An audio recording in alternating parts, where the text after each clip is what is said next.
സർവത്ര ഗോവിന്ദനാമസങ്കീർത്തനം. ഗോവിന്ദ ഗോവിന്ദ. തുടർന്ന് നമ്മൾ ചതുർത്ഥ സ്കന്ധത്തിലേക്ക് കടക്കുമ്പോൾ 4-ാം സ്കന്ധത്തിൽ ഇവിടെ ഗംഭീരമായ ദക്ഷ കഥ കൊണ്ട് ആരംഭിക്കുകയാണ്. അപ്പം ഈ ഭാഗവതത്തിനൊരു സ്ട്രക്ചറുണ്ട്. അവിടെ നമ്മൾ സർഗം, വിസർഗം, സ്ഥാനം, പോഷണം, ഉദയ, മന്നന്തരം, ഈശാനകഥ, നിരോധോ, മുക്തി, ആശ്രയം എന്നൊരു ടോപ്പിക്ക് വെച്ചിട്ടാണ് വ്യാസഭഗവാൻ ഈ എൻ്റയർ ഭാഗവതത്തിനെ രൂപപ്പെടുത്തിയിരിക്കുന്നത്. അപ്പം അതിൽ സർഗം എന്നത് 3-ാമത്തെ സ്കന്ധത്തിലൂടെ പറഞ്ഞ് മനസ്സിലായി. സർഗം എന്ന് പറഞ്ഞാൽ സൃഷ്ടി. ഈ സൃഷ്ടി എന്ന് നമ്മൾ ഇപ്പോൾ കാണുന്നതെല്ലാം, ഈ പ്രപഞ്ചത്തിൽ കാണുന്നതെല്ലാം നമ്മൾ സൃഷ്ടി എന്ന് പറയുന്നത് ശാസ്ത്രം കാണുന്ന ഊർജവും അതിൻ്റെ പരിണാമമായ മാറ്ററുമാണ്. ഭാരതീയ ഋഷിവര്യന്മാർ കാണുന്ന ആ ഊർജത്തിന് പ്രേരണ കൊടുക്കുന്ന, നിയമം കൊടുക്കുന്ന ബോധശക്തിയാണ്. അപ്പം ബോധത്തിലാണ് ഈ സൃഷ്ടി എന്ന് പറയുന്ന പ്രക്രിയ ഉണ്ടായി നിലനിന്ന് മറയുന്നത്. അപ്പോൾ പ്രപഞ്ചത്തിന് സ്വയം ഒരു എക്സിസ്റ്റൻസ്, അസ്തിത്വം ഇല്ല. നമ്മൾ ലളിതാ സഹസ്രനാമത്തിലേക്ക് നോക്കിക്കഴിഞ്ഞാൽ ദേവി ചിദഗ്നികുണ്ഡസ്ഥിതായേ, ചിദഗ്നിയാണ്, ചിദരൂപസ്വരൂപിണിയാണ്. ദേവിയെക്കുറിച്ച് വർണ്ണിക്കുമ്പോൾ അങ്ങനെയാണ്, ശിവശക്തി ഐക്യരൂപിണി എന്ന് പറഞ്ഞുകൊണ്ടാണ് ലളിതാ സഹസ്രനാമം കൺക്ലൂഡ് ചെയ്യുന്നത്. അപ്പം ശിവനില്ലെങ്കിൽ ശക്തിയില്ല. ഇത് രണ്ടും കോംപ്ലിമെൻ്ററിയാണ്, രണ്ടും ചേർന്ന് കിടക്കുകയാണ്. രണ്ടും ഒരു പാരസ്പര്യം എന്ന് പറയും. അതായത് പ്രപഞ്ചത്തിന് ബോധത്തിൽ നിന്ന് വിട്ടൊരു നിലനിൽപ്പ് ഇല്ല. ഒന്നുകൂടി മോഡേൺ ലാംഗ്വേജിൽ പറഞ്ഞാൽ, an observation won't complete without an observer. ഒരു ഒബ്സർവർ ഇല്ലെങ്കിൽ ഒബ്സർവേഷൻ ഇല്ല. അപ്പം നമ്മുടെ സയൻസിന് എന്ത് പറ്റിച്ചാൽ ഈ ഒബ്സർവറെ കുറിച്ച് വലിയ ഐഡിയ ഉണ്ടായില്ല. നിരീക്ഷകനെ മറന്നുകൊണ്ടുള്ള നിരീക്ഷണങ്ങളായിപ്പോൾ ഈ സയൻസ്. അപ്പം നിരീക്ഷകനിലാണ് നിരീക്ഷണം ഇരിക്കുന്നത്. അപ്പം ഈ നിരീക്ഷകനെ നിരീക്ഷിക്കുക, അതാണ് ആത്മീയത. അപ്പം അവിടെ നമ്മൾ നോക്കുമ്പോഴാണ് ഈ സൃഷ്ടിയെല്ലാം വന്ന് നിലനിന്ന് മറഞ്ഞു പോകുന്ന അത്ഭുതകരമായ ഒരു കാഴ്ചയായി. സിനിമ എപ്രകാരമാണോ സ്ക്രീനിൽ വന്ന് നിന്ന് മറഞ്ഞു പോകുന്നത്, എന്തൊരു അത്ഭുതകരമാണത്. അതാണ് ലോകം, ഒരു അത്ഭുതമാണത്. അതങ്ങനെ വന്ന് നിന്ന് മറഞ്ഞു പോകുന്ന കാഴ്ചയാണ്. എവിടെയാണ് അതൊക്കെ വന്ന് നിന്ന് മറഞ്ഞു പോകുന്നത്? അനന്തമായ സാന്ദ്രാനന്ദാവ ബോധത്തിൽ. ആ ബോധമാണ് നമ്മളിലാണ് ഈ കാഴ്ചകളൊക്കെ. ഈ ലോകത്തെ കാണാൻ പുറത്തേക്ക് നോക്കണ്ട എന്നാണ്, നമ്മളിലേക്ക് നോക്കിയാൽ മതി എന്നാണ്. ഒരു സ്വപ്നം ഒരു ലോകമാണ്, അത് നമ്മുടെ ബോധമണ്ഡലത്തിലാണ് വരുന്നത്. ചിന്തകളില്ലെങ്കിൽ ഈ ലോകം തന്നെ ഇല്ല. നോക്കൂ, എനിക്കിപ്പോഴും മനസ്സിലാവാത്ത ഈ സയൻസ് ഈ കാര്യം വ്യക്തമാക്കണം. Without thoughts there is no universe. നമുക്ക് തോട്ട്സ് ഇല്ലെങ്കിൽ യൂണിവേഴ്സ് ഇല്ല. നമ്മൾ ഈ വേൾഡിനെ കാണുന്നത് മുഴുവൻ തോട്ട്സിലൂടെയാണ്, ചിന്തയിലൂടെയാണ്, അല്ലേ? ചിന്തകളില്ലെങ്കിൽ എന്ത് പ്രപഞ്ചമാണ് മനുഷ്യർക്കുള്ളത്. അപ്പോൾ പ്രപഞ്ചവും ചിന്തയും തമ്മിലൊരു കണക്ഷൻ ഉണ്ടല്ലോ. അതിനെക്കുറിച്ച് എന്താ ശാസ്ത്രം ഒന്നും മിണ്ടാതെ പോയത് എനിക്ക് മനസ്സിലാവുന്നില്ല. ഇപ്പോൾ അവർ വരുന്നുണ്ട്. Now they are thinking, understanding that. അതുകൊണ്ടാണ് ഒബ്സർവർ ഇല്ലെങ്കിൽ ഒബ്സർവേഷൻ ഇല്ല എന്നൊക്കെ അവർ ഇപ്പോൾ മോഡേൺ സയൻസ് കുറേ കൂടി സ്പിരിച്വൽ ഒരു ഡയമെൻഷനിലേക്ക് വന്നുകൊണ്ടിരിക്കുകയാണ്. അത് നമ്മുടെ ഈ ഭാരതത്തിൻ്റെ വലിയൊരു അനുഗ്രഹമാണ്. കാരണം ഇനി മുന്നോട്ട് പോകുന്തോറും ഈശാവാസ്യ ഉപനിഷത്തൊക്കെയാണ് സയൻസ് പഠിപ്പിക്കാൻ പോകുന്നത്. ഈശാവാസ്യമിതം സർവം യത്കിഞ്ച ജഗത്യാം ജഗത തേന ദക്തേന പുഞ്ചീത മാകൃത കസ്യ സിദ്ധന. കാരണം ബോധമില്ലെങ്കിൽ ഒരു പ്രപഞ്ചത്തിനും നിലനിൽപ്പില്ല. നിൽക്കട്ടെ, അത് സൃഷ്ടിയെക്കുറിച്ച് പറയും. ഇനി രണ്ടാമത്തതാണ് വിസർഗം എന്ന് പറയുന്നത്. ഈ സൃഷ്ടിയിൽ നമ്മൾ ഉണ്ടാക്കുന്ന സൃഷ്ടി, ഫർദർ സൃഷ്ടി. അപ്പോൾ അവിടെയാണ് നമുക്ക് ദക്ഷൻ്റെ കഥയൊക്കെ പറഞ്ഞത്. അപ്പോൾ ഇവിടെ നമ്മൾ ജീവിക്കുമ്പോൾ ഈ ഭൂമിയിൽ നമ്മുടെ ജീവിതം എങ്ങനെയായിരിക്കണം? അപ്പം നമുക്കൊരു വ്യക്തമായൊരു ജീവിത കാഴ്ചപ്പാടില്ലാതെ പോകുന്നത് കൊണ്ടാണ് മനുഷ്യൻ വളരെയധികം മാനസിക സംഘർഷങ്ങളൊക്കെ അനുഭവിക്കുന്നത്, പിരിമുറുക്കങ്ങളും അസ്വസ്ഥതകളൊക്കെ അനുഭവിക്കുന്നത്. അപ്പം അതുകൊണ്ട് ഇവിടെ ജീവിക്കുമ്പോൾ എങ്ങനെയുള്ളൊരു ജീവിതം നമ്മൾ ജീവിക്കണം എന്നത് കാണിച്ചു തരികയാണ് നമുക്ക് 4-ാം സ്കന്ധത്തിലൂടെ. അപ്പോൾ അവിടെ ഒരു മനോഹരമായ കഥയാണ്, കഥകളിലൂടെയാണ് അതൊക്കെ നമുക്ക് പറഞ്ഞു തരുന്നത്, ദക്ഷൻ്റെ കഥ. അപ്പോൾ ദക്ഷൻ്റെ പുത്രിമാരിൽ സതീദേവി എന്ന പുത്രിയെ പരമശിവൻ ഒരു നോട്ടം വെച്ചിരുന്നത്രേ. ഇനി സതീദേവി അങ്ങോട്ടാണോ ഇങ്ങോട്ടാണോ അറിയില്ല, എന്തായാലും അങ്ങോട്ടും ഇങ്ങോട്ടൊരു നോട്ടം വെച്ച് അവസാനം പരമശിവൻ ആരെ കല്യാണം കഴിച്ചു? സതീദേവിയെ കല്യാണം കഴിച്ചു. അപ്പം പരമശിവനും സതീദേവിയും തമ്മിലൊരു കല്യാണം ദക്ഷനൊട്ടും ഇഷ്ടപ്പെട്ടില്ല. കാരണം ദക്ഷൻ നോക്കുമ്പോൾ ശിവന് വലിയ സാമ്പത്തികമില്ല, കയ്യിലുള്ളതൊക്കെ അങ്ങനെയുള്ള സാധനമാണ്, പാമ്പ്, പിന്നെ ഡമരു, ശൂലം, ഒരു ബാങ്കുകാരും എടുക്കാത്ത സാധനങ്ങളാണ്. ദക്ഷൻ വിചാരിക്കുന്നത് വിഷ്ണുവിനാണ് കല്യാണം കഴിച്ചു കൊടുത്തെങ്കിൽ കയ്യിലൊക്കെ സ്വർണവും കിരീടവും ഒക്കെ വളമൊക്കെ സ്വർണ്ണമാണ് ഇല്ലേ, പ്രത്യേകിച്ച് ഇന്നത്തെ കാലത്ത് സ്വർണത്തിന് വിലയും കൂടിയിരിക്കുന്ന കാലഘട്ടത്തിൽ. അപ്പം അതുകൊണ്ട് ശിവനെ വലിയ ഒരു മൈൻഡ് ഉണ്ടായില്ല. ആർക്ക്? ദക്ഷന് അത് ഇഷ്ടമില്ല. എങ്കിലും സതീദേവി പിടിച്ച പിടിയിൽ ഞാൻ ശിവനെ അല്ലാതെ വേറൊരാളെയും കെട്ടില്ല എന്നൊക്കെ പറഞ്ഞ് വാശി പിടിച്ചു. കല്യാണമൊക്കെ നടത്തി. കല്യാണമൊക്കെ കഴിഞ്ഞ് അവർ സുഖമായിട്ട് ജീവിക്കണം. കാലം മുന്നോട്ട് പോയി. ഒരിക്കൽ അങ്കിരസ് മഹർഷിമാരുടെ യാഗം നടക്കുന്നു. അവിടെയാണെങ്കിൽ സ്ഥാനം, ഇപ്പം നിങ്ങൾക്ക് എളുപ്പം പറഞ്ഞാൽ മനസ്സിലാവും, ഈ ഗണപതി ഹോമത്തിനൊക്കെ അപ്പുറത്തിപ്പുറത്തൊക്കെ വിളക്ക് വയ്ക്കും, ഗുരുവിനൊരു വിളക്ക് ഇല്ലേ, ദേവിക്ക്, അങ്ങനെ ഒരു സങ്കല്പം വിളക്ക് വയ്ക്കുന്ന പോലെ യാഗത്തിനും 3 സ്ഥാനങ്ങളുണ്ട്. അവിടെയാണ് വിഷ്ണുവിനും ബ്രഹ്മാവിനും രുദ്രൻ എന്നാണ് പറയുക. ശിവന് ഈ യാഗത്തിൻ്റെ പേര് രുദ്രസ്ഥാനം എന്ന് പറയും. ഇപ്പോൾ രുദ്രൻ്റെ ഭാഗം, രുദ്രഭാഗങ്ങളൊക്കെ ഉണ്ട്. ഈ സ്ഥാനത്ത് രുദ്രൻ ശിവൻ വന്നിരിക്കുന്ന. അപ്പോൾ സ്പോൺസർ ചെയ്തിരിക്കുന്നത്, യാഗത്തിന് സമ്പത്ത് കൊടുത്തിരിക്കുന്നത് ദക്ഷനാണ്. അപ്പം ദക്ഷൻ ആ യജ്ഞവേദിയിലേക്ക് വരുമ്പോൾ അന്നത്തെ കാലത്തെ മുഖ്യമന്ത്രിയാണ് ആര്? ദക്ഷൻ. വിവരമില്ലെങ്കിൽ നമ്മൾ എണീറ്റ് നിൽക്കണമല്ലോ, മുഖ്യമന്ത്രി ആയിപ്പോയില്ല, എന്ത് ചെയ്യാൻ പറ്റും എന്ന് പറഞ്ഞ പോലെ നമ്മൾ ആ ദക്ഷൻ അങ്ങോട്ട് വരുന്ന സമയത്ത് എല്ലാവരും അദ്ദേഹത്തിനെ ബഹുമാനിക്കുകയാണ്, എണീറ്റ് നിന്ന് ബഹുമാനിക്കുകയാണ്. അപ്പോൾ ദക്ഷൻ നോക്കി, എന്നെ കണ്ടിട്ട് ആരെങ്കിലും, ഈ ചില കുരുട്ടു ബുദ്ധിക്കാർക്ക് നേരെയല്ലല്ലോ നോട്ടം, ഈ കുരുട്ടു ബുദ്ധിക്കാരെപ്പോഴും നെഗറ്റീവായിട്ട് ചിന്തിക്കണം.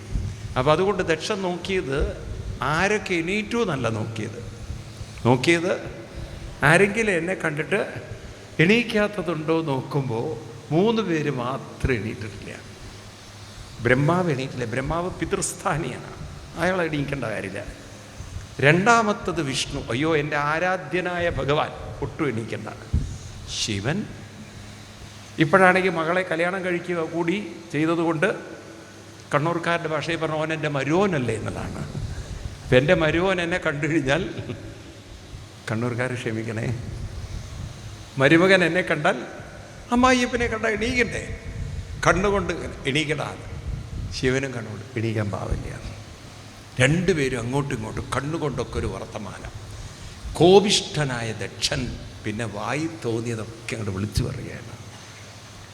മർക്കടലോചന. മർക്കടം എന്ന് പറഞ്ഞാരാ? ശിവനെ പിടിച്ച പേരാ.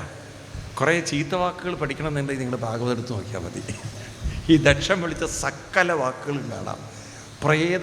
പ്രേതത്തിൻ്റെ കൂടെ ജീവിക്കുന്നവൻ, ഒരു വൃത്തിയും വെടുപ്പും ഇല്ലാത്ത ശിവൻ നാണത്ര വിളിക്കുക, പക്ഷെ ശവമാണ്. പിന്നെ അങ്ങോട്ട് തുടങ്ങി അങ്ങോട്ട് പാവം എൻ്റെ മകളുടെ ഒരു രൂപം നോക്കണം. ഈ വൃത്തിഹീനനായ ഈ എന്താ പറയുക, കംപ്ലീറ്റ് മനുഷ്യൻ്റെ അസ്ഥിയും അല്ലെങ്കിൽ എന്താണ് തലയോട്ടിയൊക്കെ കൊണ്ട് നടക്കുന്ന കൂടെയുള്ള ഭൂതഗണങ്ങൾ ഒരെണ്ണം കോലത്തിലല്ല. ഇങ്ങനെയുള്ള ആളുകളുടെ കൂടെ ജീവിക്കുന്ന ഈ ഒരാൾക്ക് എൻ്റെ മകളെ കൊടുത്തു പോയത് എൻ്റെ കഷ്ടം എന്നൊക്കെ പറഞ്ഞ് കുറേ ചീത്ത വിളിച്ചു. എന്നാലെങ്കിലും എണീറ്റ് നിൽക്കുന്നതാണ് ആരുടെ വിചാരം? സീതയും കൂടി പറഞ്ഞപ്പോൾ പരമശിവൻ പരമാനന്ദം അവിടെ ഇരുന്നു, എണീറ്റതേ ഇല്ല. അപ്പോഴേക്കും നാക്കിൽ നീ ദേഷ്യം പിടിച്ചാൽ പിന്നെ പിടികിട്ടില്ലല്ലോ. അടുത്ത വാക്കുകൾ പുറത്തു വന്നു. മേലാൽ ഒരു യാഗത്തിനും സ്ഥാനമുണ്ടാവാതെ ആവട്ടെ, കൊടുക്കുന്ന വരങ്ങളൊന്നും ഏൽക്കാതിരിക്കട്ടെ, ശപിച്ചു കളഞ്ഞു. ഇത് കേട്ടപ്പം കൂടെയുള്ള നന്ദീശ്വര സ്വാമികൾക്ക് ഒട്ടും അങ്ങോട്ട് ഇഷ്ടപ്പെട്ടില്ല. പരമശിവനെയാണ് ശപിക്കുന്നത്, കൊടുത്തു അങ്ങോട്ട് ശാപം. നന്ദീശ്വര സ്വാമി കൊടുത്ത ശാപം വളരെ നല്ല ശാപമാണ്. നിനക്കെല്ലാ ഐശ്വര്യം ഉണ്ടാവട്ടെ, അഭിവൃദ്ധി ഉണ്ടാവട്ടെ, ശ്രേയസ് ഉണ്ടാവട്ടെ എന്നൊക്കെ പറഞ്ഞിട്ട് അധികം വൈകാതെ മെൻ്റലാവട്ടെ എന്ന്. ബാക്കി എന്തുണ്ടായിട്ട് എന്താ കാര്യം? തല പോയാൽ പോയില്ലേ? നിൻ്റെ തല ആടിൻ്റെ തലയാവട്ടെ എന്ന്. നിൻ്റെ തല ആടിൻ്റെ തലയാവട്ടെ എന്ന്. അങ്ങനെ ആ ഒരു യജ്ഞഭൂമി, മന്ത്രഭൂമി ശാപഭൂമിയാക്കി ദക്ഷിണ ഇറങ്ങിപ്പോയി. യാഗം ഗംഭീരമായി നടന്നു. കാരണം ദക്ഷിണയില്ലെങ്കിൽ യാഗം നടക്കും. യാഗമൊക്കെ കഴിഞ്ഞ് ഇവിടെ ശിവൻ തിരിച്ചുപോയി. പാവം സതീദേവി ചോദിച്ചു, അച്ഛനെ കണ്ടില്ലേ? ഓ കണ്ടു കണ്ടു കണ്ടു കണ്ടു. വർത്തമാനമൊക്കെ പറഞ്ഞു നല്ലോണം. ആദ്യം കണ്ണുകൊണ്ട് പറഞ്ഞു, മൂക്കുകൊണ്ട് പറഞ്ഞു, നല്ലോണം പറഞ്ഞു. അല്ല അച്ഛനൊക്കെ സുഖം. നിൻ്റെ അച്ഛനല്ലേ പരമസുഖം. പരമശിവൻ്റെ ഒരു ഗുണം എന്താ വെച്ചാൽ അവിടെ നടന്നതൊന്നും സതീദേവിയോട് പറഞ്ഞില്ല. അങ്ങനെ ഒരാളെ കിട്ടാനും വലിയൊരു ഭാഗ്യം വേണം, വേണ്ടേ? ഇന്നൊക്കെ ആണെങ്കിൽ വീട്ടിൽ വന്നാൽ എന്താ ഉണ്ടാവുക നിങ്ങൾക്ക് പറയണ്ടല്ലോ. നിൻ്റെ അച്ഛൻ ഇവനോട് തുടങ്ങും. പരമശിവനൊരക്ഷരം കുറ്റം പറഞ്ഞില്ല, എല്ലാം വളരെ നല്ലത് മാത്രം. പാവം സതീദേവി തെറ്റിദ്ധരിച്ചു അച്ഛൻ നല്ലൊരു മനുഷ്യനാണെന്ന്. അച്ഛൻ്റെ കയ്യിലിരിപ്പ് എന്താണെന്നുള്ളത് പറഞ്ഞു കൊടുത്താലേ അറിയുള്ളൂ. അങ്ങനെ ശിവന് യാഗങ്ങളൊന്നും ഇല്ല. ആർക്കും ഒരു യാഗം നടത്താനുള്ളൊരു ധൈര്യവും തൻ്റെ ഇടമില്ല. കാരണം ശിവനെ വിളിക്കാൻ പറ്റില്ലല്ലോ, ഇനി ശാപമുള്ളതല്ലേ. അങ്ങനെ ദക്ഷൻ തന്നെ സ്വന്തം ചെലവിലൊരു യാഗം നടത്താൻ തീരുമാനിച്ചു. എല്ലാവരെയും അറിയിച്ചു, എല്ലാ ഒരുക്കങ്ങളും ചെയ്തു. മനപൂർവം ആരെ വിളിക്കരുത്? ആരെ വിളിച്ചാൽ പോയില്ലേ? ആരെ വിളിക്കരുത്? ശിവനെ വിളിക്കരുത്. ശിവനെ വിളിച്ചില്ല. അതുകൊണ്ട് മകളായ സതിയും വിളിച്ചില്ല. അവളും വരുന്നത് ഇഷ്ടമായില്ല. ഇങ്ങനെയൊക്കെ കാര്യങ്ങൾ പോവുകയാണ്. അതിൻ്റെ ഇടയ്ക്ക് ബ്രഹ്മാവും വിഷ്ണുവും കോണ്ടാക്ട് ചെയ്തു. ബ്രഹ്മാവ് വിഷ്ണു ഭഗവാനോട് പറഞ്ഞു, നോക്കൂ, യാഗത്തിന് ശിവനില്ലെങ്കിൽ വലിയ ബുദ്ധിമുട്ടാണ്, പോകുന്നത് ശരിയാണെന്ന് തോന്നില്ല. ഭഗവാൻ പറഞ്ഞു, വിഷ്ണു ഭഗവാൻ പറഞ്ഞു, ഞാൻ എന്തായാലും പോകണില്ല. അങ്ങൊരു ട്രിപ്പ് ക്യാൻസൽ ചെയ്തു. ബ്രഹ്മാവും ട്രിപ്പ് ക്യാൻസൽ ചെയ്തു. ഇവിടെ യാഗം നടക്കണമെങ്കിൽ ആരെങ്കിലും വരണ്ടേ? ഇയാളാണെങ്കിൽ ടെൻഷൻ അടിച്ചിരിക്കുകയാണ് ദക്ഷൻ. കാരണം ബ്രഹ്മാവ് എത്തിയിട്ടില്ല, വിഷ്ണു ഭഗവാൻ എത്തിയിട്ടില്ല. അതിൻ്റെ ഇടയ്ക്കാണ് സതീദേവി എങ്ങനെയോ മണത്തറിഞ്ഞു, അച്ഛനൊരു യാഗം നടത്തുന്നുണ്ട്. അച്ഛനായതുകൊണ്ട് മകളെ വന്ന് വിളിക്കുക എന്നൊക്കെ പറഞ്ഞാൽ അത് ശരിയാണോ? ഒരു മകളുടെ കർത്തവ്യമല്ലേ? കാര്യങ്ങളൊക്കെ മനസ്സിലാക്കി പോവുക എന്നൊക്കെ പറഞ്ഞൊരു സെൻറ്റിയൊക്കെ അടിച്ച്, സെൻറ്റിമെൻ്റലായി ആകെ പരമശിവൻ്റെ അടുത്ത് നിന്നിട്ട് പറഞ്ഞു, അച്ഛൻ്റെ യാഗമാണ്, ഒരു മഹത്തായ യാഗം നടത്തുകയാണ്, അതുകൊണ്ട് നമ്മൾ പോകണ്ടേ എന്ന്. പരമശിവൻ കൈകൂപ്പിക്കൊണ്ട് പറഞ്ഞു, ദേവി, യാഗങ്ങൾക്കൊക്കെ പോകണം, പക്ഷെ ചിലവർ വിളിച്ചാൽ പോവാതിരിക്കുന്നത് തടിക്ക് നല്ലതാണെന്ന് പറഞ്ഞു. കാരണം അന്ന് എന്തൊക്കെയാണ് കിട്ടിയതെന്നുള്ള ഡോസ് നല്ല ബോധ്യമുണ്ടല്ലോ പരമശിവന്. അതുകൊണ്ട് ചിലരൊക്കെ വിളിച്ചാലും പോവാതിരിക്കുന്നത് അവനവൻ്റെ തടിക്ക് നല്ലതാണെന്ന്. പക്ഷെ പാവം സതീദേവി വിചാരിച്ചു, എൻ്റെ അച്ഛനെ പോലെ ഒരു പട്ടു സ്വഭാവം വേറെ ആർക്കും ഇല്ല, ഇത്രയും നല്ലൊരു മനുഷ്യനെ അങ്ങനെ ഒരിക്കലും എന്നെ ബുദ്ധിമുട്ടിക്കില്ല.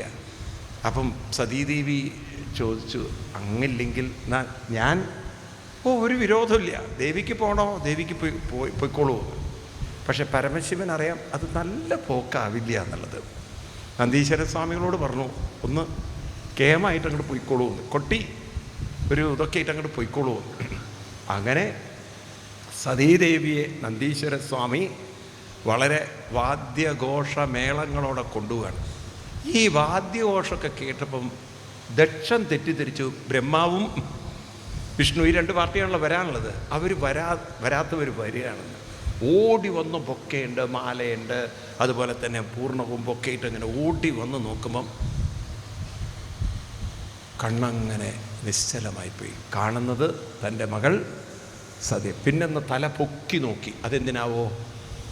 കൂട്ടത്തിൽ മറ്റേ മരുമകനുണ്ടോ എന്നുള്ളത് നോക്കുകയാണ്. കണ്ടതും അങ്ങോട്ട് കോപം കൊണ്ട് അലറി, ഹേയ് എന്തിനാ ഇവളവിടെ വന്നിരിക്കുന്നത്? ആരെ കാണാൻ? എനിക്ക് ആരെയും കാണണ്ട. ആ ഒരു പുച്ഛഭാവത്തിൽ മൈൻഡ് ചെയ്യാതെ വളരെയധികം അവജ്ഞയോടുകൂടി, ദേഷ്യത്തോടുകൂടി, വെറുപ്പോടുകൂടി മുഖം തിരിച്ച് നടന്നു. അത് കാണുന്ന സമയത്താണ് സതീദേവിക്ക് നെഞ്ചിൽ കിട്ടിയൊരു പ്രഹരം പോലെ. ശിവൻ അപ്പോഴേ പറഞ്ഞിട്ടുണ്ട്, ചിലവരൊന്നും വിളിച്ചാൽ പോലും പോവാതിരിക്കുന്നത് തടിക്ക് നല്ലതാണെന്ന്. ഇപ്പം തടിക്കല്ല, മനസ്സിനെ അടിച്ച അടി അങ്ങനെ തടിയ. ഇനി എങ്ങനെ തിരിച്ചു പോവും? രണ്ടും കൽപ്പിച്ച യാഗഭൂമിയിലേക്ക് കയറിയപ്പോൾ ഒരാളും എണീറ്റ് നിന്നില്ല. പരമശിവൻ്റെ പത്നിയാണ്, ദേവിയാണ്. മൈൻഡ് ചെയ്തില്ല ആരും. അത്യധികം സതീദേവിക്ക് വിഷമം വന്നു. അപ്പോഴാണ് നന്ദീശ്വരസ്വാമി കഥകളൊക്കെ ഇങ്ങോട്ട് പറഞ്ഞത്. ഇങ്ങനെ പണ്ട് യാഗത്തിനുണ്ടായി, അവിടെ വെച്ച് ശിവനെ ഇൻസൾട്ട് ചെയ്തു. ആ സതീദേവി തൻ്റെ വിഷമം മുഴുവൻ വളരെ മനോഹരമായി അവതരിപ്പിക്കുന്നൊരു ശ്ലോകമുണ്ട്. അവിടെ പറയാണ്, ഇനി ഞാൻ ശിവൻ്റെ അടുത്തേക്ക് പോകാൻ ഒട്ടും ആഗ്രഹിക്കുന്നില്ല. കാരണം എൻ്റെ പാവം പരമശിവൻ, ആരെയും വേദനിപ്പിക്കാത്ത പരമശിവൻ, ആരെയും ദേഷിക്കാത്ത പരമശിവൻ എന്നെ ദാക്ഷായണി എന്ന് വിളിക്കുന്നത് എനിക്കൊട്ടും കേൾക്കേണ്ടതില്ലാത്തൊരു വാക്കാണ്. അതുകൊണ്ട് നിങ്ങൾ തന്ന ശരീരത്തെ ഞാൻ ഇവിടെ തന്നെ സമർപ്പിക്കുന്നു എന്ന രീതിയിൽ ശരീരം വിട്ടു. യാഗാഗ്നിയിലേക്ക് ചാടിയെന്നോ അല്ലെങ്കിൽ യോഗാഗ്നി കൊണ്ട് കത്തിച്ചു എന്നോ ഒക്കെയാണ് നമ്മുടെ കേരളത്തിൻ്റെ ഭാഗവതത്തിലെ കഥയെങ്കിലും നോർത്തിൽ അങ്ങനെയല്ല കഥ.